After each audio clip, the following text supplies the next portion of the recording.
안녕하세요. 예, 김경호입니다.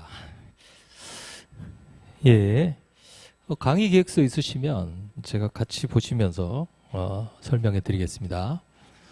한 10분 정도라고 해서 10분 안에 한 4, 5가지 정도 말씀드리고자 합니다. 첫 번째는 제 소개인데요. 예, 저는 김기용이고요. 저는 그 연대에서 법학과 졸업하고 석사도 행정법, 박사 수료까지 했습니다. 행정법으로. 그리고 이제 학교로 가지 않고 학원으로 왔습니다. 그래서 노무사 강의를 올해 11년 차입니다. 11년 동안 하고 있고요. 그 다음에 강의 계획서 보시면 거기 뭐 주말반이든 평일반이든 상관없습니다. 거기 보시면 첫 번째 카카오톡 질문이라고 되어 있습니다. 거기 질문으로 오늘부터 질문하시면 됩니다. 이렇게 찍으셔가지고 질문하셔도 되고, 그거 아니고 그 아이디는 SANGREMIO입니다. 네, SANGREMIO. 여기로 수시로 질문하셔도 됩니다. 밤늦게 하셔도 되고요. 제가 안 봅니다. 네, 제가 안 보고요. 저는 모아가지고 낮에 다 답해드리니까 뭐 새벽에 공부하셔도, 보니까 시간이 굉장히 다양해요. 어떤 분은 새벽에, 어떤 분은 상관없습니다. 그래서 질문은 하루 이틀, 보통은 하루 정도 만에 갑니다. 하루 이틀 정도에 해드리도록 하겠습니다. 이게 제 소개이고요. 자, 두 번째는 행정쟁송법이라는 과목 소개입니다. 행정쟁송법 과목은 행정쟁송법 말고 행정법이라는 과목은 들어보셨을 수도 있습니다. 서점에 가시면 행정법이라는 책은 많아요. 행정법. 그러면 행정법하고 행정쟁송법하고 무슨 관계가 있느냐 이렇게 물어보시는데요. 자, 행정법은 단행법이 아닙니다. 단행법이 아니라는 얘기는 민법, 여러분들 보시는 노동조합법처럼 하나의 법이 아니에요.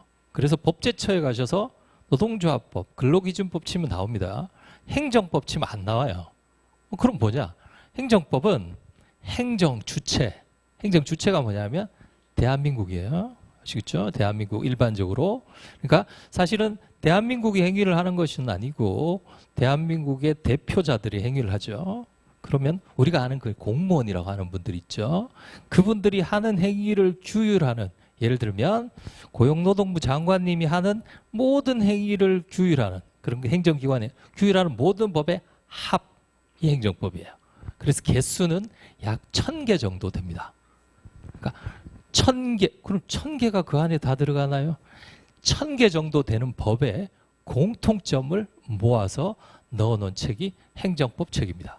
그럼 우리 시험 범위는 행정법이 아니라 행정쟁송법이죠. 행정쟁송법. 그럼 행정법과 행정쟁송법은 어떻게 되어 있느냐? 자, 대한민국이 쉽게 고용노동부 장관님이 뭔가 행위를 한다고 해봅시다. 아시겠죠? 그 사람이 행위를 합니다. 그걸 우리가 뭐라고 부르냐면 행정작용이라고 합니다. 작용. 행정작용. 그래서 행정작용, 예를 들어 장관님이 하는 일이 많이 있잖아요. 예를 들면 노동조합 설립신고 수리도 하고 여러 가지 행위들이 있죠. 뭐 근로기준, 거기에 행위들이 많이 있어요. 행정작용을 합니다. 그럼 작용에 대한 법이 있겠죠.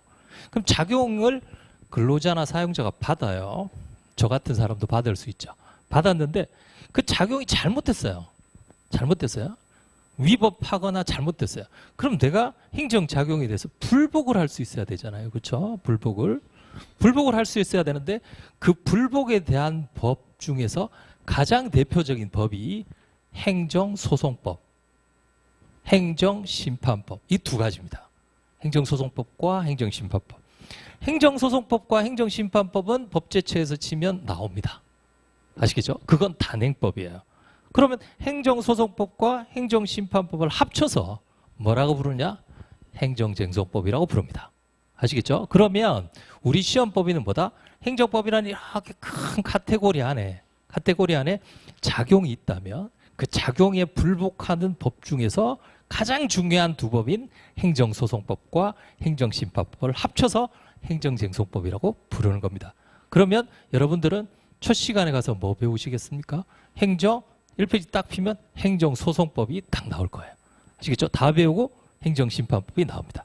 그럼 소송법과 심판법은 약 8대2, 9대1 정도로 공부하시면 됩니다. 올해는 10대 0이었어요. 소송법에서 다 나왔습니다. 심판법에서. 그런 경우도 있고 심판법에서 다소 많이 나오는 경우도 있습니다. 그러나 그러면 우리가 행정정서법을 왜 공부를 하는가? 그렇죠? 이유 없이 우리가 왜 공부를 합니까? 자, 예를 들어서 사용자와 근로자 간의 분쟁이 생겼어요. 그러면 어디로 갑니까? 지도위로 갑니다. 지방노동위원회로 가요. 그럼 지방노동위원회에서 일정한 행위를 해요. 아시겠죠? 일정한 행위를 합니다.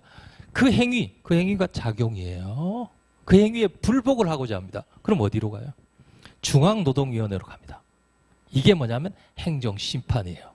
그럼 무슨 법을 알아야 돼요? 행정심판법을 알아야 되죠. 그러면 중노위로 갔어요. 중노위에서도 행위를 해요. 작용이에요. 아시겠죠? 근데 거기에 만족할 수도 있지만 불만일 수도 있잖아요. 불만이면 어디로 가느냐? 소송으로 갑니다. 소송은 어디로 가느냐? 법원에다 갑니다. 그럼 무슨 법을 배워야 돼요? 행정소송법을 배워야 돼요. 그러면 심판법과 소송법을 알아야 되겠죠. 그래서 합쳐서 뭐라고 부른다? 행정쟁송법입니다. 아시겠죠? 우리 시험 보면 행정법 중에 행정법이 이렇게 넓은 게 아니라 행정쟁송법이에요. 그러나 행정쟁송법 말고 행정법 부분도 조금 알면 나중에 큰 도움이 됩니다. 아시겠죠? 그건 나중에 조금 이따 설명해 드리고, 그 다음에 세 번째 강의계획서 설명해 드릴게요. 강의계획서에 보시면 강의계획서에 뭐 연기다, 일기다 뭐 이런 얘기를 합니다. 조금 복잡한데요. 조금 복잡한데 쉽게 설명해 드릴게요. 쉽게. 자, 계주입니다. 계주 아시죠? 이어달리기. 자, 한 바퀴를 돕니다. 네 사람이 한 바퀴를 돌아요. 자, 노동법부터 시작합니다. 행정쟁송, 인사, 선택 과목. 한 바퀴 돌았어요. 연기입니다. 자, 일기 때 다시 한 바퀴를 돕니다. 일기예요. 그럼 몇 바퀴 도는 거예요? 3기까지 있으니까 총 4바퀴를 돌게 됩니다. 그러면 행정쟁송법만 몇 번 공부하나요? 4번 공부하게 됩니다. 아시겠죠? 그게 사이클이에요. 이게 그러면 아니 했던 것도 하고 했던 것도 할 것 같으면 뭐하러 같은 걸 자꾸 공부합니까? 아니죠. 연기, 1기, 2기, 3기마다 성격이 다릅니다. 아시겠죠? 쉽게 말씀드리면 연기가 기본 강의라면 3기는 거의 실전에 가까운 강의죠. 아시겠죠? 그거는 선생님들마다, 그 다음에 두 번째는 과목마다 다 달라요. 아시겠죠? 저 같은 경우에는 연기, 그 다음에 1기, 2기, 3기. 요거 이제 기본 사이클이죠. 저는 요 앞에 하나가 더 있어요. 그게 뭐냐면 인문특강입니다. 인문특강이 뭐냐면 여러분들 연기의 첫 시간에 들어가시잖아요. 첫 시간에 뭐부터 배웁니까? 행정소송법이 뭡니까? 행정소송법이요? 처분 이런 거 배웁니다. 가슴이 철렁철렁해요. 이건 뭐 도저히 외계어보다 더 어렵다. 이렇게 합니다. 그래서 제가 여기에 선행학습 특강을 3회 진행합니다. 선행학습 특강을 3번 해요. 3번. 어제 한 번 했습니다. 그 다음에 다음 주 화요일 날 2번 합니다. 선행학습 특강이 3가지예요. 조금 이따가 설명해 드릴게요. 그건 뭐냐면 연기로 부드럽게 들어가기 위한, 소위 연착륙하기 위한 강의다 라고 알아두시면 되겠습니다. 상당히 많이 듣습니다. 아시겠죠? 듣고 나서 연기에 들어가요. 저 같은 경우에는 연기에서는 기본 이론을 100% 합니다. 기본 이론만. 왜냐하면 처음이니까요. 그럼 1기 때는 뭐 하냐? 기본 이론을 60%, 기출문제 40% 합니다. 기출을 이때 합니다. 기출. 그 다음에 2기 때는 사례 문제를 해요. 그래서 책이 뭐냐면 기본 강의, 그 다음에 두 번째는 기출문제집, 세 번째는 사례집. 이거 끝이에요. 그럼 3기 때는 뭐냐? 모의고사만 봅니다. 아시겠죠? 다시 말씀드리면 뭡니까? 기본 이론에서 시작해서 마지막 모의고사까지 갑니다. 그리고 3기 끝나고 나서는 최종 모의고사 한번 보고 시험장에 가는 겁니다. 그러면 지금 9월에 시작해서 가장 많이 걱정되는 분들이 그럴 거예요. 지금 시작해서 내년에 합격할 수 있는, 당연히 합격할 수 있죠. 그러나 열심히 해야죠. 예, 많은 분들이 선생님 저희보다 일찍 시작한 4월에 1차 시험 공부한 동차반 그분들은 이미 한 바퀴 돌았을 거 아니에요. 그렇죠? 한 바퀴 돌아서 9월에 오면 우리보다 미리 시작했으니까 밀리지 않습니다. 전혀 상관없습니다. 동차반 분들 시험 보고 나면 다 잊어버려요. 그리고 동차반은 저는 무용론자입니다. 뭐 학원에서는 싫어하겠지만 저는 무용론자예요. 왜냐? 동차반은 8회예요. 행정쟁송법. 8회. 8회 합니다. 8회에 기본 이론도 하고 모의고사도 봐요. 14회 기본 이론도 모자라요. 그런데 기본 이론도 하고 모의고사를 보는 8회가 그럼 강의가 어떻게 진행되냐면 여기 조금 하고 여기 조금 하고 여기 조금 하고 여기 조금 해요. 자, 외웁니다. 자, 외웠어요. 자, 예를 하나 들어보겠습니다. 간접강제를 외웠어요. 간접강제. 간접강제 생생해요. 근데 그 문제가 간접강제인지는 몰라. 그럼 어떻게 돼요? 이해가 안 되시나요? 절도죄 형법 공부 열심히 했어요. 근데 사안이 나오는데 이게 절도죄인지를 몰라요. 그러면 무슨 소용이 있습니까? 구술도 꿰어야 보배죠. 중요한 건 뭐냐면 암기하는 것이 아니라 그 자체를 아는 게 중요한 거예요. 이해가 되시나요? 그래서 가장 중요한 건 연기입니다. 제가 생각했을 때 연기가 가장 중요해요. 연기가 가장 중요하고 일기가 가장 어려워요. 아시겠죠? 그러니까 연기와 일기를 잘 넘어가야 됩니다. 그러면 2기 때 2기, 3기만 하면 충분히 내년에 합격할 수 있어요. 이제 아시겠죠? 연기가 제일 중요해요. 사실 그럼 연기로 가려면 뭐가 중요해요? 인문 강의가 중요하죠. 인문 강의를 꼭 들어야 됩니다. 아시겠죠? 자, 그래서 강의 계획서는 이렇게 간단하게만 설명해 드립니다. 기본 이론, 기출, 그 다음에 사례, 마지막에 모의고사입니다. 아시겠죠? 연기가 가장 중요하다는 거 꼭 잘 알아두시고요. 그 다음에 네 번째는 공부 방법입니다. 공부 방법은 뭐 열심히 하는 게 제일 중요하지만 제일 중요한 것은 1회독이 중요합니다. 1회독이라는 건 뭐냐 하면 처음부터 끝까지 읽는 게 진짜 중요해요. 처음부터 끝까지. 왜냐하면 처음부터 끝까지 안 읽으시고 아까 동차반처럼 여기하고 여기하고 여기하고 하면 어디에선가 펑크가 납니다. 아시겠죠? 1회독이 중요해요. 더 중요한 건 뭐냐면 회독수를 늘리는 게 중요해요. 여러 번 보는 게 중요합니다. 여러 번 보려면 책이 어떻게 해야 돼요? 얇아야죠. 제 책이 제가 알기로는 현행 행정쟁송법 책 중에 제일 얇습니다. 기본서가 203페이지예요. 선생님 203페이지 그걸로 됩니까? 충분히 되고 남습니다. 근데 왜 203페이지예요? 제가 203페이지를 왜 줄여놨겠어요? 적게 공부하라고요? 아니죠. 여러 번 읽으시라는 거예요. 여러 번.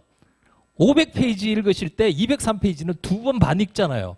실력이 상대가 안 됩니다. 500페이지 한 번 읽은 것과 203페이지 2번 반 읽은 거. 상대가 안 돼요. 여러 번 회독수가 중요해요. 최소 15회독 해야 됩니다. 15회독. 아시겠죠? 15회독이 중요해요. 그럼 우리 사이클이 몇 번이에요? 4번이니까 4번 빼고는 11번은 본인이 공부를 해야 돼요. 15회독 해야 됩니다. 지금부터 혹시라도 포스트잇 드시면 그 기본서에다가 한 번 읽을 때마다 1회독, 2회독 붙여보세요. 15회독만 읽으시면 100% 합격합니다. 15회독 읽으셔야 돼요. 중요한 건 회독수를 늘리는 거다. 회독수를 늘리면 암기량도 줄어듭니다. 암기할 게 별로 없어요. 여러 번 읽으시면 회독수가 중요하다. 그 다음에 법학은요. 다른 노동법도 제가 생각했을 때 마찬가지인데 법학은 이렇게 늘지 않아요. 실력이. 법학은 단계적으로 늡니다. 이 단계는 답답해요. 뭔지를 모르겠어요. 근데 어느 날 보니까 다 알겠어요. 이거네. 또 몰라. 이렇게 가요. 법학은. 아시겠죠? 요때를 잘 넘겨야 돼요. 요때를 잘 넘겨야 이 시간이 옵니다. 아시겠죠? 그러니까 계속 실력이 안 늘 때가 분명히 그 시간에 옵니다. 그럴 때 잘 견뎌야 돼요. 아시겠죠? 법학은 요렇게 넣는다. 요때를 잘 견뎌야 어느 순간에 이해가 확 됩니다. 그거 중요하고요. 그 다음에 법학은 계속 반복적으로 해야 되는 것도 중요하지만 몰아치기를 하는 게 굉장히 중요해요. 몰아치기로. 왜냐하면 오늘 하고 하루 쉬잖아요. 싹 잊어버려요. 그래서 보통은 요 연기 한 사이클 돌고 그 다음에 일기 한 사이클 돌 사이에 중간에 텀이 한 번 있습니다. 보통은 2주나 1주. 그러니까 우리는 그거를 방학이라고 합니다. 아시겠죠? 그 방학 때를 잘 해가지고 몰아치기로 하루 종일 아침부터 저녁까지 그것만 공부하는 거예요. 한 3일 정도 행정쟁서법 또는 3일 정도 노동법 공부하면 꽁충꽁충 늡니다. 아시겠죠? 빨리빨리. 중요한 건 뭐라 그랬죠? 회독수 빨리 읽는 거예요. 아시겠죠? 그게 공부 방법입니다. 그리고 예습보다는 복습을 하세요. 미리. 왜냐하면 모르는 거 읽으실 필요 없고 복습만 해도 충분합니다. 그 다음에 5번째, 강의 준비. 강의 준비는 특별한 건 없습니다. 인문특강. 어제 진행된 인문특강 동영상으로 반드시 들으셔야 되고요. 그 다음에 왜 제가 인문특강을 들으시라고 하냐면, 자 보세요. 여기 행정법이 있으면 여기가 행정쟁송법이잖아요. 그렇죠? 요 부분을 강의해드려요. 뭘 위한? 행정쟁송법을 위한 행정법 강의를 해드립니다. 굉장히 중요합니다. 그게 1번이고요. 두 번째는 뭐냐면 답안 작성법 특강이에요. 이건 어디에서도 들을 수가 없어요. 한 줄에 몇 자 쓰세요. 몇 칸 쓰세요. 이런 거 특강을 해드려요. 답안을 잘 쓰는 방법은 뭘까요? 제가 정확하게 얘기하면 답안 작성법 특강이 아니라 문제 읽고 답안 작성법이에요. 답안을 잘 쓰려면 뭘 잘해야 됩니까? 답안을 잘 쓰려면요? 문제를 잘 읽어야 돼요. 문제를. 원래 특히 행정법 문제가 어렵진 않았는데 잘못 읽어서 잘못 쓰시는 분이 너무 많아요. 무효 확인 소송이라고 분명히 돼 있는데 부당이득 반환 청구 소송을 쓴다든지. 제가 그랬거든요. 문제 꼭 4번 읽어라. 마지막 줄. 제가 3기 마지막 시간에 그렇게 말씀드렸어요. 그런데 또 잘못 읽은 거예요. 아시겠죠? 문제를 잘 읽어야 답안을 잘 쓸 수 있습니다. 문제를 잘 읽는 방법을 제가 강의해드려요. 두 번째. 그 다음에 세 번째는 행정소송법 전체를 조문 정리를 해드립니다. 몇 조는 뭐. 그러니까 전체적인 체계를. 그리고 나서 들어가셔야 돼요. 기본 이론을. 아시겠죠? 3개를 꼭 들으셔야 됩니다. 예. 이제 내용 끝났습니다. 예. 그리고 제가 예전에 베니스를 여행을 간 적이 있습니다. 베니스를 여행을 갔는데 비가 막 오고 있었어요.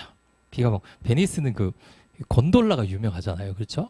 그래서 곤돌라를 여러분이 타게 됐는데 어떤 아저씨가 이렇게 곤돌라를 이렇게 타주면서 베니스는 태양인데 왜 비가 오고 이래? 하면서 투덜투덜하면서 곤돌라를 타셨어요. 근데 그 다음 아주머니께서 좋다. 내가 언제 베니스 와서 비 맞아 보겠어. 이렇게 타셨어요. 자, 긍정적인 마인드야말로 베니스의 날씨도 자기 것으로 만들 수 있습니다. 여러분들도 내일부터 이제 시험이잖아요.